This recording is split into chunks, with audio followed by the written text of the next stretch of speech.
Hello again, Rafael, Técnica Antica. Now, many people criticize the Affondo technique because they sort of accuse it as being a very radical and a very aggressive approach to singing.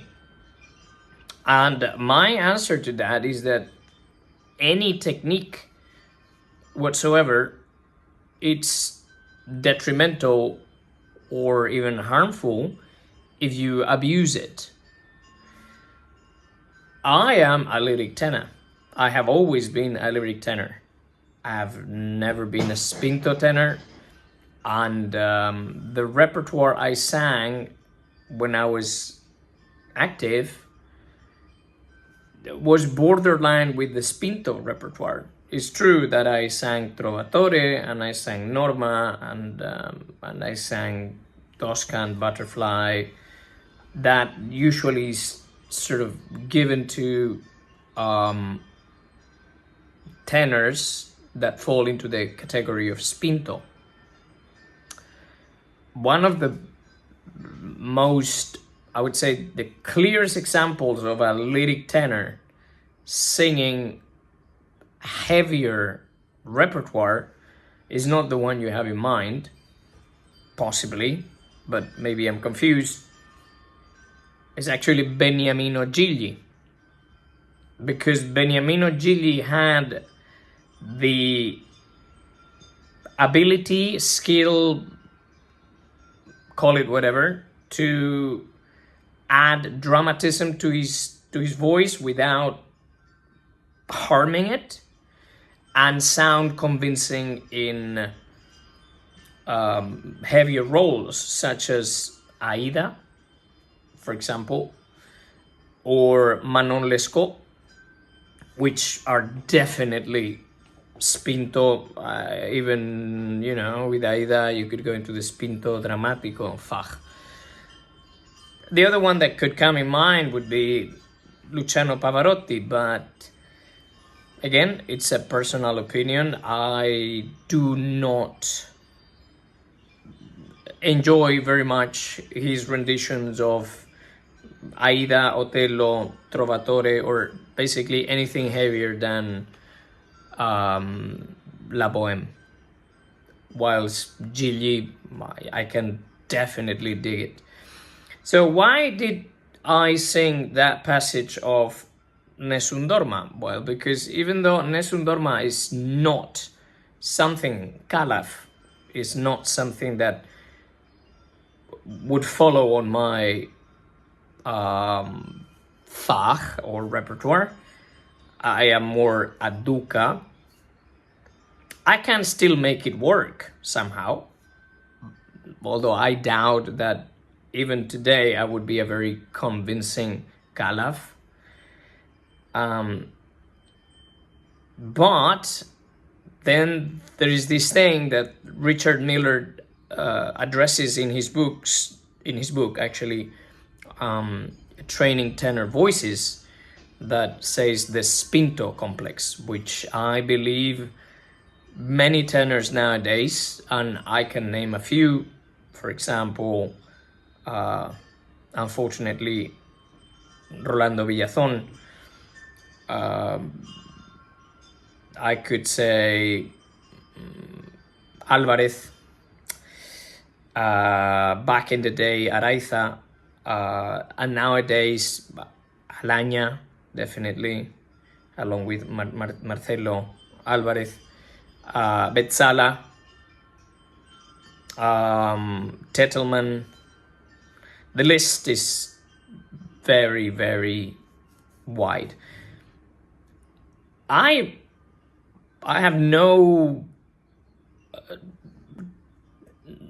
how can I say, I have no stigma or, I don't mind saying that actually I sang Norma way before I should have sang it, that I also sang Trovatore way before I should have sang it, but I did. and I have no regrets in that respect. But I am conscious about the fact that I sang bigger things way too soon. I don't know if today at 48 my voice would have the, I don't know, the dramatic charge or the weight to actually take on those roles. But back in the day, maybe I had the stamina, and I was young, and I could handle them somehow. But my voice was not mature enough. So as with everything, and you can see interviews with Cekele, Martinucci, and even Mario del Monaco, in which they state that if you abuse the Affondo, you obviously basically lose the top. You lose the top of your voice. Why? Because you don't have the necessary flexibility which is advocated for singing, or any technique. It has to be like Lauri Volpi explains in, I believe, it's not Voci Parallele, is another of his books. I don't know. At the moment, I don't remember the name, so I'm just gonna... But he says that singing is the perfect coordination between the pneumatic, right, as in the respiratory system, and the phonatory system.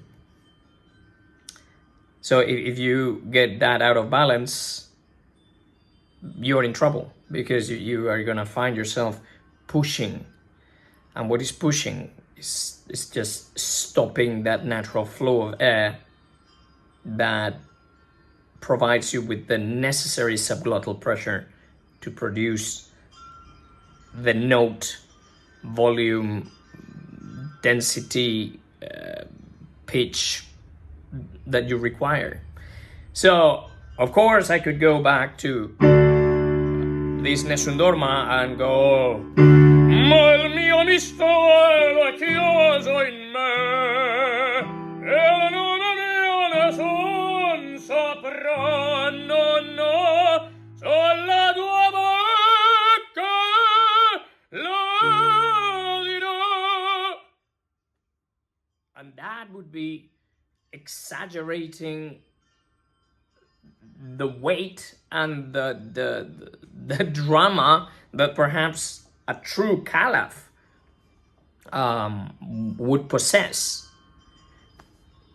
But the truth is that would definitely tire me, and I very much doubt I would reach the top, because I would be jamming my larynx down so much that I wouldn't be able to negotiate it properly. That's why when you listen to Pavarotti singing Nessun Dorma, it's extremely open.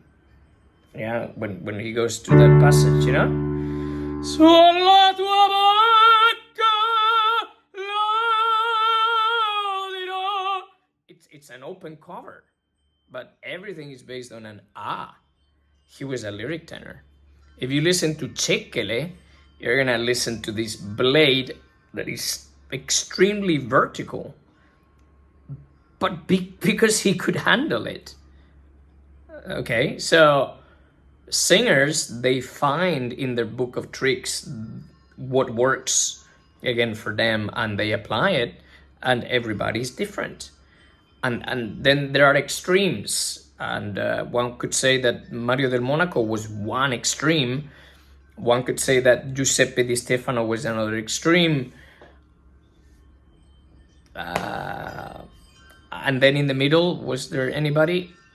I don't know. That's for you to judge, or to, I don't know, criticize, or whatever you call it. Give your opinion.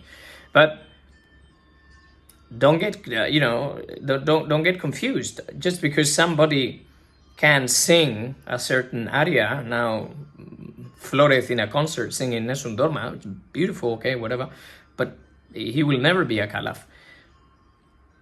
But again, and many people criticize me for saying this in public, I don't think Flores is neither Hoffman, a Duca, or a Rodolfo, of course. I think is a wonderful Elvino, and anything that goes, in the bel canto sort of repertoire, because to this day I believe he's a light lyric tenor, becoming a bit more towards the lyric, but he's not a full lyric tenor. So I really hope he doesn't fall into that Spinto complex. It would really be a shame. It would be a shame. Somebody that has always struck me as a very, quite a few singers, but very smart in terms of not only repertoire, but regarding repertoire has been, for example, Neil Shikoff and Jerry Hadley, and they are not the biggest names out there. But I'm sure that many of you that follow my videos, they, you guys would immediately, it would ring a bell. They sang what they could sing, and they sang it very well. So that's the video for today. Any technique, whatever technique you find out there, number one, is not a magic pill. And if they're selling you as a magic pill, beware. And number two, if you abuse it, you will be in trouble. So be smart about it. Be smart about it, because it's not about harming your voice, but it's about not hindering your progress. Be patient and your voice will develop. And that does not mean that you have to start and be stuck with Ari Antique for 5 years and then Mozart. And no. I don't mean that in that way. But it's very easy to bite off more than you can chew. And I talk from experience. I went there and I bought the t-shirt and experience the outcome, the aftermath, and it wasn't pleasant. So that's it, maybe for today, or not, because I am on a rampage of doing videos, because I haven't done videos in ages. So maybe, it will help the algorithm and to get the message out there. Audiences are being misled and confused about what the sound of an operatic singer is nowadays, and this is due to many factors, but amplification is one of them, and marketing, and just the way it goes, the way society goes. And I repeat myself, Giacomini, the big Giacomini, you could say, oh, he was not reliable, but he had a hell of a voice. He used to say, in order to sing in a theater, you need a theater voice. And then on top of that, you need to stick to your repertoire. Either if it's lighter, so to speak, or heavier. And then you have people that somehow can sing it all. Philip Pesky. Bye for now. If you need help, you know where to find me. Bye-bye.